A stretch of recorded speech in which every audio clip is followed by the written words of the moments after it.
Hello, my name is Larry Wright and I'm with Parks Realty Green Hills office in Nashville, Tennessee. And welcome to my iBuyer Beware series. After spending 30 years in the corporate world in the automotive industry and house flipping for the last 25 years, I decided to get my real estate license. And one of the key issues that I've been dealing with are the iBuyers in the industry today that are buying houses for cash. So I hope after watching a few of these videos, you learn as much as I have learned and the pitfalls that are involved in selling your house for cash.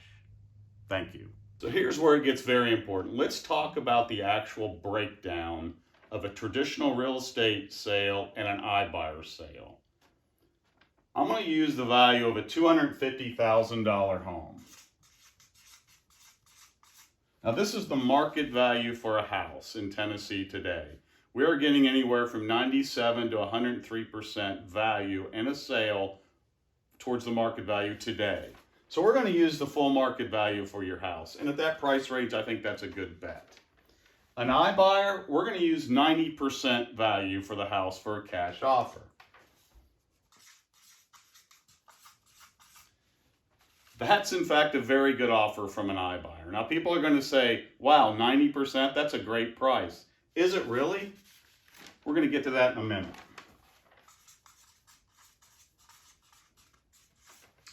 So here's the iBuyer price, 90% of the market value. So now what's the next thing? They're going to tell you that there are no closing costs in an iBuyer process. Well, in fact, there are closing costs that are impacted in every real estate transaction, whether it's cash or whether it's financed. There are escrow and title insurance that must be paid by the seller in every transaction. So be very careful when they say that there are no closing costs, because what they're doing, they're putting the closing costs in on the back end and not telling you that they're closing costs. So we're going to call those even.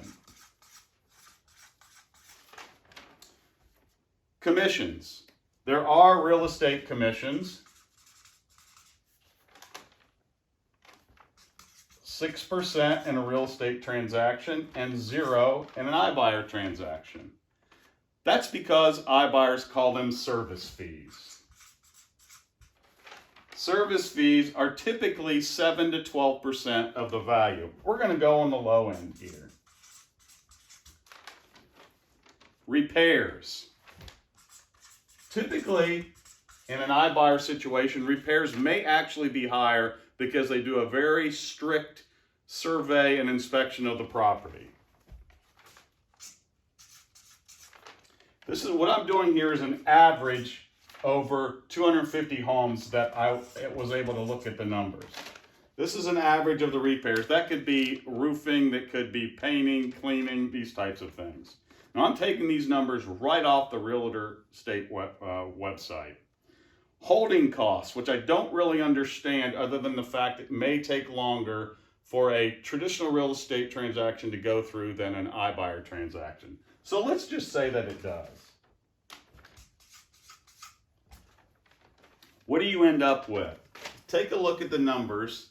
You're automatically getting 10% less right off the top. So your net return on a real estate transaction, traditional versus iBuyer,